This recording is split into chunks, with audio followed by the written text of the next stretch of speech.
In this video, I'm going to be breaking down abandoned checkouts and cart flows, how to set them up, what type of emails you want to use within them, and kind of the overarching strategy that will get you the best recovery rates.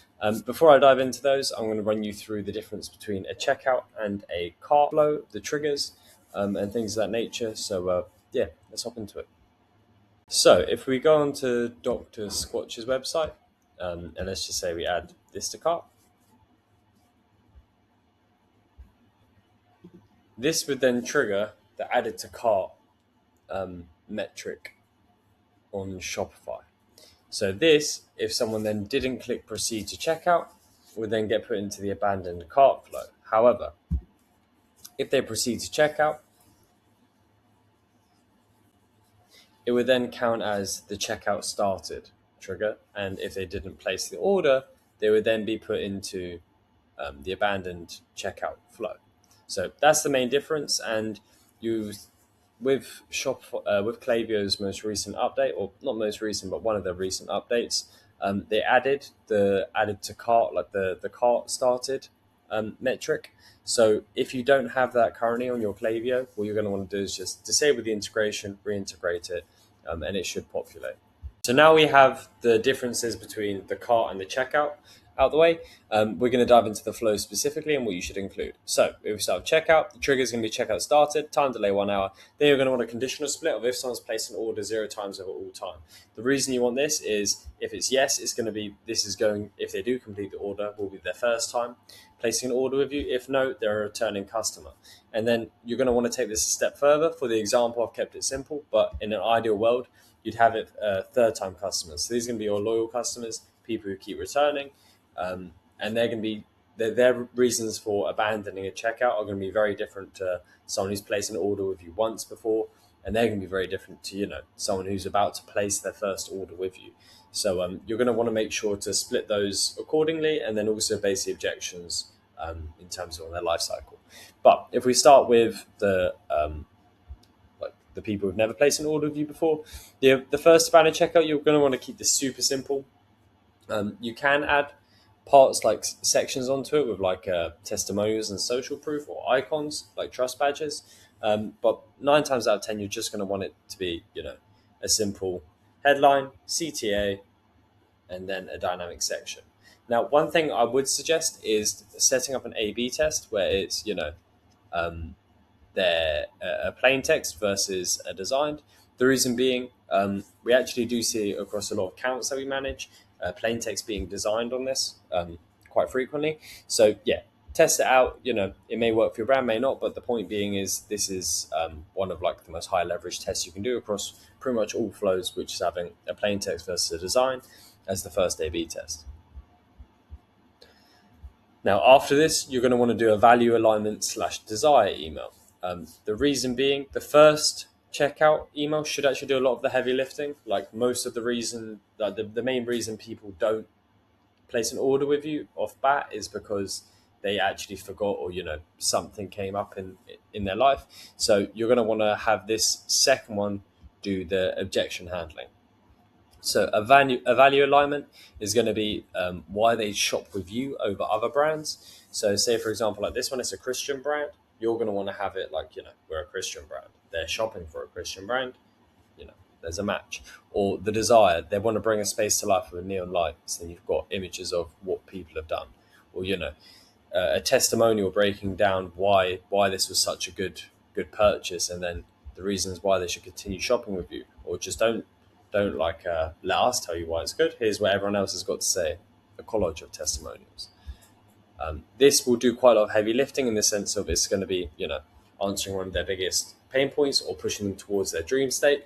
However, all of these should be based on the reoccurrence of objections within tickets and customer support, because that way you can drum down in terms of frequency, and you've kind of got data to guess, okay, this is going to be the problem that they're facing currently, rather than blindly shooting.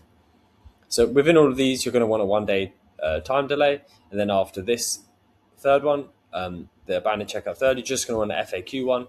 FAQs, again, it will be based on the objections. So all of these questions or objections, and then with the copy, just answer it, and then a dynamic section. This is optional in terms of adding social proof, but you can. And then the last one's going to be a discount reminder. So this is a bit of a longer form email. You can just do it as a simple, um, like a simple, hey there, I'm X from customer support. Notice you left this behind. Wanted to give you a quick heads up that you've got X off with code X. But, this is just a longer form one, giving some proof and then feeding into the discount. Now, for the returning customer, as you can see off the bat, it's pretty much the same structure, but the language is very different. So it's going to be, I can see this isn't your first time shopping with us, so I wanted to put my head in, or light up another space today. So you want to make sure that they are acknowledged, that it's acknowledged that this isn't their first time with you, because it feels personalized. It doesn't feel like an email. It's just blindly guessing. You can add trust elements into it, but again, it depends on the main objections that you're going to be facing on the first email. I'd recommend keeping it simple in most use cases. Email 2 is then going to want to be proof. So by proof, I mean, what is the customer looking for and the proof that you can help them achieve it. So they obviously like their first order, they're coming back for more. So how is your product, or how has another customer achieved said goal with your product? In this case, it's a supplement, so you're going to want to put a testimonial in there that's been about someone who's been using your supplements for a long time and they achieved X results from said supplement. Then you're going to want a time delay 1 day, and then you're either going to want to do a plain text check-in, I should have added this part here, or a case study check-in. So a case study is just going to do loads of like a big heavy lift in terms of a breakdown of a testimonial, one of your best testimonials.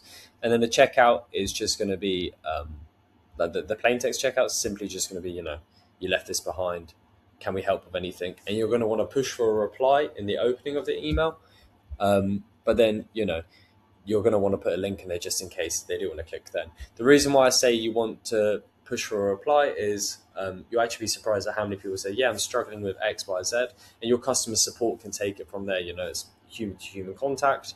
But with the testimonial, like the case study breakdown, the reason why I say to include this is with returning customers, all of your testimonials are going to be about the proof of the product working the more you use it, rather than with first-time customer testimonials, it's more going to be about proof that you can be trusted, you're not a scam, etc., etc. So if we now move on to the abandoned cart flow, the trigger is going to just be added to cart, a time delay 1 hour, and then the same split in terms of new customer, returning customer. The structure of these emails is also going to be very similar, just slightly nuanced in terms of the language used. So this is going to be, again, first time, we saved your items, return to checkout, return to cart here. And then the cart on the second one is going to be proof. And by proof, I mean you can do this in a few different ways. So proof of the ideal brand for their situation. Proof behind the product, which would be your mechanism, i.e. how it works. And then the last one is just going to be testimonials. So these are the main type of proof emails that you can use. The time delay of 1 day, then you're going to want to go into the discount reminder. So by a discount reminder, and I said this in the checkout as well, but let me clarify this point.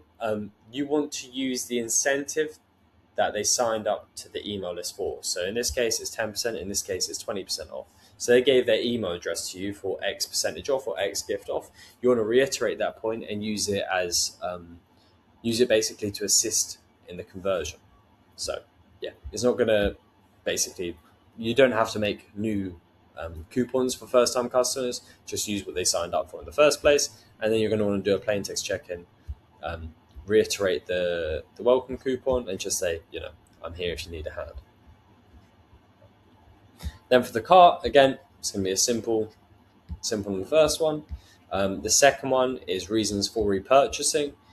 So it's, imagining your new space, turning that vision that they've got. So they had one neon light and they're like, amazing. What about this room? So you want to turn that vision into a reality. And then this one is going to be like keeping your progress going with supplement. Like I said, a main problem with supplements is consistency in terms of not seeing results. So you want to reiterate that point to them, how you stack up against other supplement brands, and make it dead easy for them to return to cart. And then the last one is just going to be a plain text check-in in terms of, return to your cart here. If you need a hand, we can help you out. So with the structures and the specific type of emails out of the way, I'm now going to walk you through how you can set this up within Klaviyo, and a couple of tips and tricks that make your life a lot easier. So what you're going to want to do when setting up the tech of this flow is, if you type up checkout as your search, you're going to want to click this one, the banner checker reminder, standard, email, and SMS. And then what you're going to want to do here is you'll have a conditional path that'll say can receive SMS. Just delete that and then set the tech up as placed order 0 times over all time. Now, just to be doubly sure, you're going to want to check the trigger is when someone checkout started. So it's a checkout. You want a re-entry period, so 7 days. Otherwise, people, may just keep going in and in and in. You can add a trigger filter onto this as well, but my personal opinion is just add profile filters onto all of the emails. So place order 0 times since starting this flow. That means if someone does place an order when in this flow, they're going to get skipped. Then on the time delays, as shown on the Figma, just add all of these to 1 day, 1 day, and then so on and so forth. So when you're within the email itself, a super important part, and it'll save you so much time, is this table here. This is why we like to use the pre-built Klaviyo templates. They'll do the dynamic sections for you. So you can simply click the star here, save it as universal. So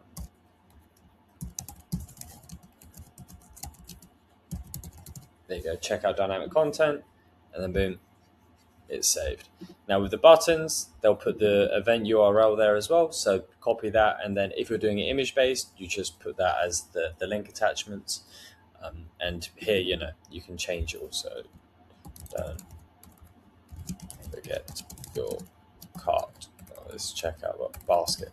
You see what I'm getting at. So you can change the copy, yada, yada, yada. And if you wanted to do it image based, you simply put the images in, slice and upload them. I'll make a video on how to do image based emails in Klaviyo.